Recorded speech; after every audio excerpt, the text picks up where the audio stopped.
Maoist ആൾക്കാരെ അമർച്ച ചെയ്യുന്നതിന്റെ ഒരു പരിപാടി കേന്ദ്ര സർക്കാരിനുണ്ട്. ഈ മാർച്ച് മാസത്തോടുകൂടി ഇന്ത്യ മാവോയിസ്റ്റ് വിമുക്തമാണ് എന്നൊരു പ്രഖ്യാപനം കേന്ദ്ര സർക്കാരിന്റെ ഉണ്ടാവാൻ വേണ്ടിയിട്ട് നോക്കുക.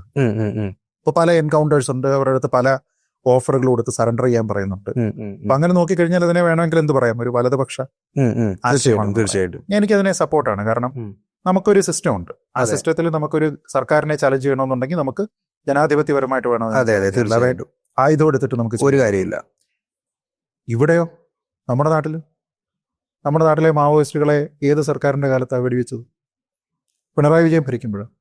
അപ്പം അത് വലതുപക്ഷമാണോ ഇടതുപക്ഷമാണോ? ഏത് പക്ഷമാണ്? ഞാൻ അതിനെയും സപ്പോർട്ട് ചെയ്യും.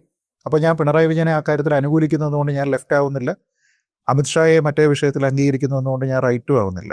എനിക്ക് ആരെടുത്തു കഴിഞ്ഞാലും ആ പോളിസിയാണ്. ആ പോളിസി എന്താ? നമ്മുടെ ഭരണഘടന, നമ്മുടെ നാട്ടിലെ നിയമങ്ങൾ, ആ സമ്പ്രദായം അനുസരിച്ച് നമ്മൾ പോവുക. അതിനെതിരെ നിൽക്കുന്ന ഏതിനെയും അമർച്ച ചെയ്യേണ്ടതാണെങ്കിൽ ബലം ഉപയോഗിക്കുക. അതിനാണല്ലോ നമുക്ക് സംവിധാനങ്ങളുള്ളത്. തീർച്ചയായിട്ടും അതിനകത്ത് അങ്ങനത്തെ ഒരു പക്ഷം ഞാൻ കാണുന്നില്ല.